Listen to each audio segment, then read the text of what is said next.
Hi, I'm Tommy. Welcome to another episode of PhotoTips. For today's episode, we're going to go over something that came in from a viewer request.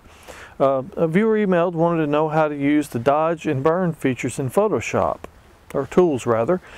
Dodge and burn come from the old analog days where you used to do things in the dark room. You had a piece of paper that you exposed with your negative by projecting the light through the enlarger, and to dodge, you would actually cut out a shape of paper or cardboard or something and put it on a piece of wire, and you pass it between the light and the paper at a high enough distance from the paper that will be out of focus, and you sort of move it to keep from having a sharp shadow edge. And what you're doing is actually allowing less light to expose the paper, so you actually have a lighter area of that image in that spot.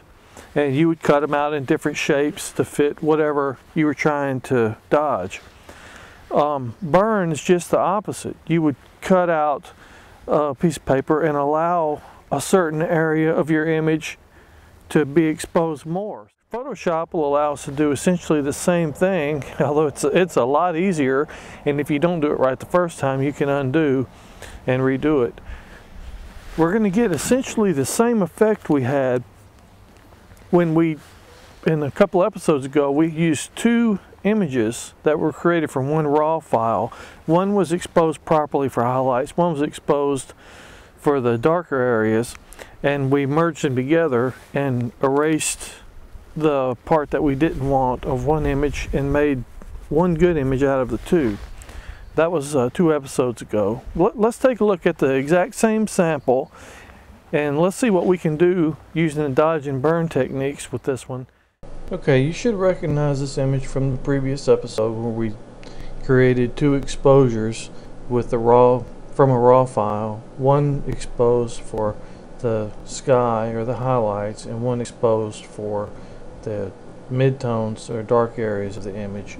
And then we erased away, we sandwiched them together in layers and erased away the dark portion of the image to have an image that was exposed for the highlights and the dark areas. We're going to try to somewhat duplicate that using the dodge and burn tools. They're not really designed to do that. They're mostly designed to lighten or darken certain areas of the picture, like for instance the windows of the car here in the foreground. You could darken that and get some more detail, or if you wanted to say darken the street area and get a little more detail, you could run the burn tool over that and darken that a little bit. You can do the sky area, although it's not really designed for that. You'll end up with a smoky look because it uses a kind of a mid-gray color or tone to darken, and I'll show you a sample of that here in a moment. Let's start off down here with our dodge tool, and let's try to lighten up a portion of the image. Because this takes a little bit of time to go through, we'll just kind of work on the bottom portion of the image here.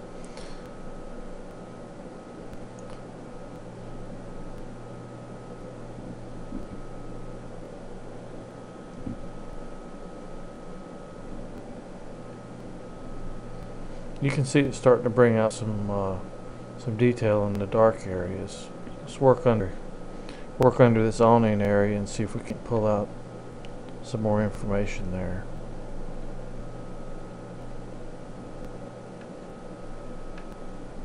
The first pass is relatively mild.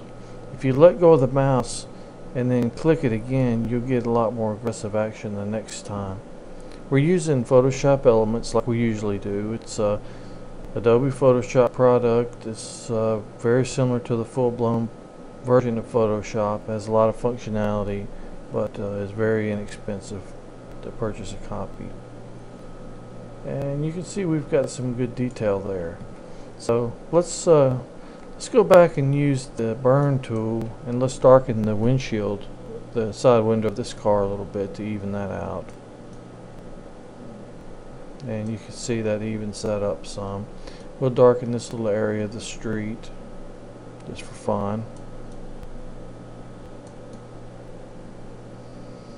and it's starting to get a lot closer. Now I'm going to do a little piece of the sky up here and show you what I mean about the way it makes it look a little smoky. And see, it gives it a dull gray cast.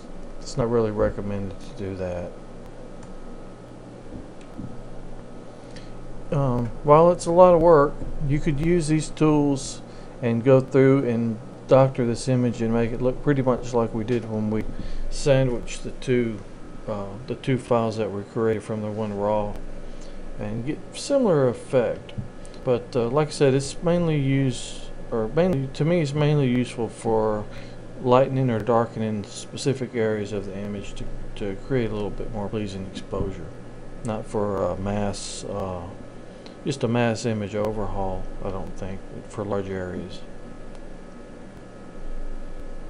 If you were going to try to do this, you wouldn't want to, it would probably be preferable to create your image for the highlights or for the sky area, and then use the dodge tool to lighten up like the bricks or the darker areas of your image, because it's a lot easier to control that than it is to control the highlight areas, especially if they're vivid blue like our sky here. You'll end up, like I said, with a dull gray smoky looking sky.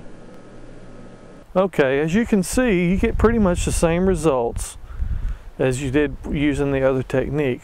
Some people prefer this because you get a little more control and you can do little minor areas. I think maybe even a blend of the two techniques, ultimately, if you have an image that needs a lot of work, would be ideal, because you can do the larger areas, and then if you have smaller areas in your image that you need to dodge or burn, to lighten or darken, use those tools to do that as well. You're only really limited by your creativity. As always, if you have any comments or questions, tmartin@amateurlogic.tv, and I'll be glad to answer them the best I can. If you have suggestions for upcoming episodes, please drop me a line at the same email address, tmartin@amateurlogic.tv, and we'll see what we can do about getting them in an upcoming episode.